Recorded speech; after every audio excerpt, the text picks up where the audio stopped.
Okay, I've put my wheels on the tractor. I've painted them with matte clear, essentially, just a little bit of it. The sun's kind of in the way. You can see the urethane band that I used. I used windshield glue, urethane, after I enameled it and cleaned it all up really well. I welded a new washer in here for the hole for the tube, and I put them on the tractor and set them up on blocks. So there you go. Those are the parts of the old rotten tires that come off of it. This side's really nice because it's got this gnarly, huge, weldy patch going around it, as well as there also. And it adds to I think the patina of the tractor. Makes it look neater, cooler, that is. Got a couple spots in the inside too. I had to weld some patches on, but I think new tires will fit on it all right. I did the same treatment with it. I had some blue and some brown and some red and whatever, but because you're not going to see the inside of the tire. And like I did, I coated it with urethane for the tube to ride against. So there's that. The streaks going down it are, I put anti-seize on the lugs, and it kind of dribbled down, and I'll clean that up later. To our new project that we're working on this tractor. I've got 3 items here I'm going to do some brazing on. The little brass screw that I stripped out of the carburetor that holds the float in place.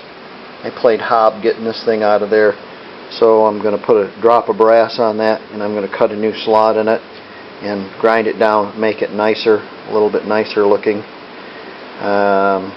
because it's not, just too hard to get out. Right now it doesn't have a good slot in it. The carburetor got water in it, evidently, and popped.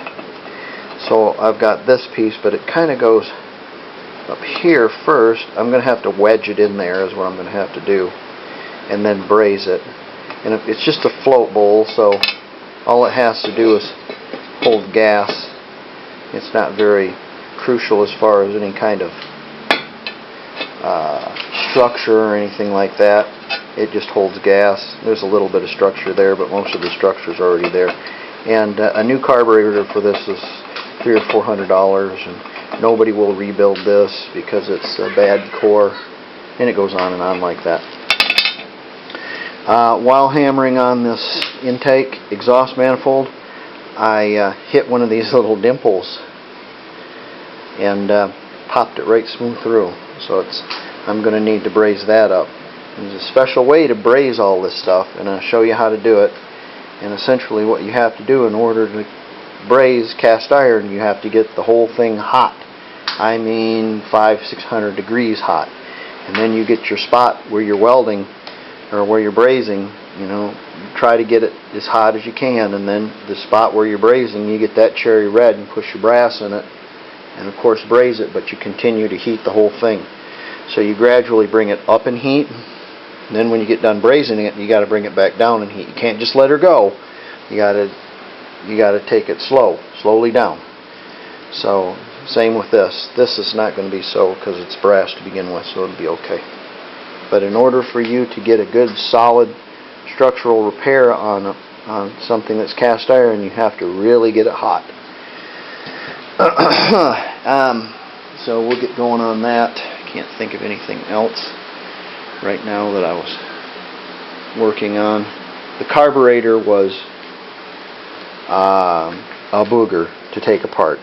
Every fitting, the brass nut, every fitting, every piece, I had to put heat to it.